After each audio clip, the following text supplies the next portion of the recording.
All right, let's get into it. Today, we're going to peel back the layers of a true 80s television phenomenon. We are talking about V, the sci-fi miniseries about those seemingly friendly alien visitors. But underneath all the laser blasts and that amazing lizard makeup, there's this powerful hidden message that feels more relevant today than ever before. And look, this isn't just us looking back with modern eyes. Our whole explainer is based on the work of author Carlo DeSalvo, who remembers watching the show as a kid. And as you can see from this quote, even at just 8 years old, he had a sense that something much, much deeper was going on, a kind of allegory that would only get clearer as time went on. So, here's the plan. First, we're going to take a trip back in time and remember what made V such a massive TV event. Then, we'll get into decoding that fascist allegory. After that, we'll uncover the really surprising story behind how the show even got made. And finally, we'll talk about why its message is still such a powerful warning for all of us today. Okay, so try to picture this. It's 1983. There's no Netflix, no binge watching. When a huge network like NBC starts hyping up a special two-night event like V with tons of commercials and magazine ads, well, that becomes must-see TV. And for millions of people, it was an absolute phenomenon. You just had to be there. For a kid watching back in the 80s, this show was pure sci-fi gold. The lizard makeup, incredible for the time. The special effects were just so cool, and you had these classic, unforgettable heroes and villains. I mean, how clever was the double meaning of V? It stood for the alien visitors, but it also became the Resistance's symbol for victory. And the characters, wow. Yeah, the hero Donovan, the totally menacing Diana, and then there was the kind-hearted visitor Willie, who, and you're not going to believe this, was played by Robert Englund, the same guy who would later become Freddy Krueger. Wild, right? But, like we said, V was so much more than just a fun sci-fi adventure. As the years went by, the author and a lot of other people started to see the really profound political commentary that was hiding right there in plain sight. And this lays out the visitor's strategy perfectly. It wasn't some sudden blast-em-up invasion. It was this slow, methodical takeover that looks a whole lot like historical fascist playbooks. First, they show up offering miracles, like a cure for cancer, just to win everybody's trust. Then they systematically grab control of the media, turning it into their personal propaganda machine.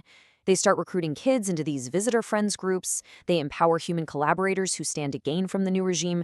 And this is the key, they create a common enemy to rally everyone else against. So the big question is, why scientists? Why did they pick scientists to be the scapegoat? Well, it was a chillingly brilliant two-pronged attack.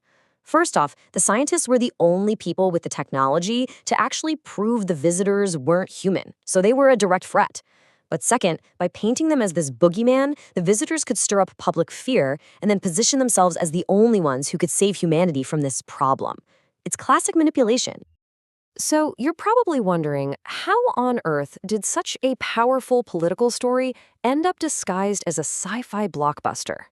Well, the behind-the-scenes story is honestly just as fascinating as the show itself. So the inspiration, it didn't come from some sci-fi pulp magazine. It came from history. The show's creator, Kenneth Johnson, was directly inspired by this 1930s novel called It Can't Happen Here, which is all about how fascism could rise right here in America.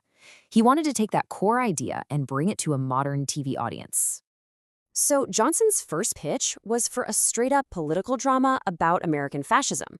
But the network executives, they worried it was, and I'm quoting here, too cerebral for most people.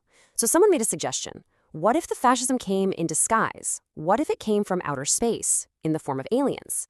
And just like that, a sci-fi Trojan horse was built and a TV classic was born. But here's a fun little detail. Kenneth Johnson was not happy about the sci-fi angle at first. Not at all. I mean, after creating shows like The Bionic Woman and The Incredible Hulk, he was really worried he'd get typecast as just that sci-fi guy.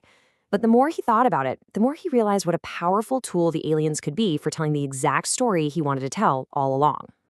And the success was just immediate and huge. The original 1983 miniseries was a smash. The sequel in '84, The Final Battle, did even better. So, of course, the network wanted more, and a weekly series was launched that same year. But, as you can see, the magic, it just didn't last. By 1985, after only 19 episodes, the whole thing was canceled. So what went wrong? Well, according to our source author, the weekly series just kind of lost its way. It started killing off major characters, it lost that tight, focused story of the miniseries, that deep allegory got watered down and replaced with just standard week-to-week action, and people just stopped watching. As the quote says, maybe it was a story that was just best told in that original concentrated dose. And that brings us to our final and maybe the most important part of all this. Why are we still talking about a sci-fi show from 40 years ago? Well, it's because its core message has proven to be absolutely timeless. This right here is the key takeaway.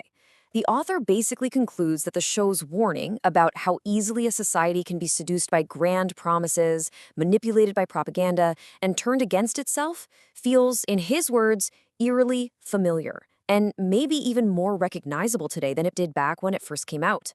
So we want to leave you with this question to think about. What is it about this story? The story about how freedom isn't always lost in some big attack, but through a slow chipping away of trust, truth, and unity. What is it that makes a sci-fi tale about lizard aliens in red jumpsuits still feel so incredibly potent and relevant in our world today?